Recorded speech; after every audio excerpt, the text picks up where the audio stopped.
Hello everyone, Rando Fix Simmons coming at you from the 2001 Ford Escape. And we've been rolling on a donut for about a week because last weekend, doing a little amateur off-roading, we put a hole in that guy back there. So today we're going to learn how to patch it. Okay everyone, so what we've done here is I've put as much air as my little cigarette lighter compressor can put into this thing. And I poured some soapy water on it. And we noticed right here, you can even still hear it now as we're lowering down the PSI. This is our culprit right here. I pulled a big jagged rock out of that with some pliers. And so next we're going to take out our patch kit. Okay, and from our local hardware store for I think $8 and some tax, we got everything we need. We got this tool to bore out the hole and clean up the edges. We have this to push these snakes in, and we got a little rubber cement just to line the snakes to make sure we get a nice seal.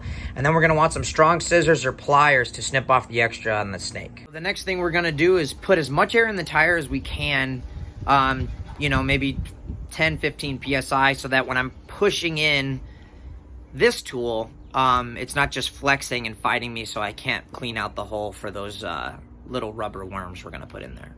Okay guys, so the next thing you're gonna do once you have the hole set up and with some air in the tire to push against you, you're gonna use the ribs on this part to clear out and sand the edges of the gap made by the nail or whatever punctured your hole.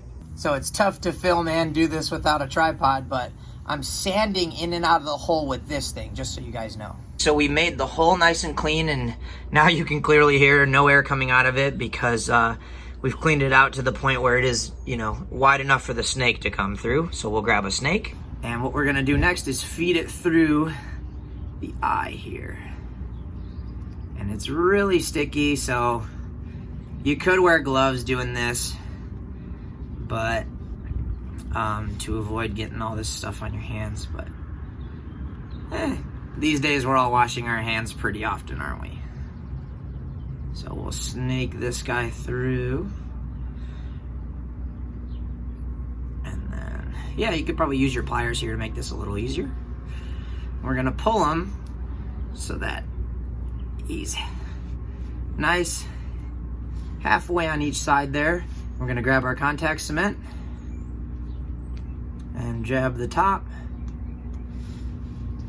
and just give the snake a little bead of contact cement.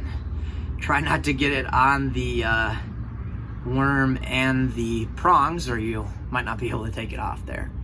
And then here, let me spin you guys this way. Okay. All right, and now we're gonna find the hole. Hopefully I'm strong enough to shove that in there. Okay. And then it should let you pull it out without yanking the worm. And luckily, guys, I got it all in there and flush, and there really isn't much to trim off. We're gonna go ahead and inflate it, see how it does holding air with some soapy water. So I'll catch you back once we're up to about, we'll try and get 30 PSI out of this for now. Okay guys, so my little compressor got us up to 30 PSI. So we're good to now test our patch with some soapy water. Oh man, we did it! No bubbles! How about that, guys?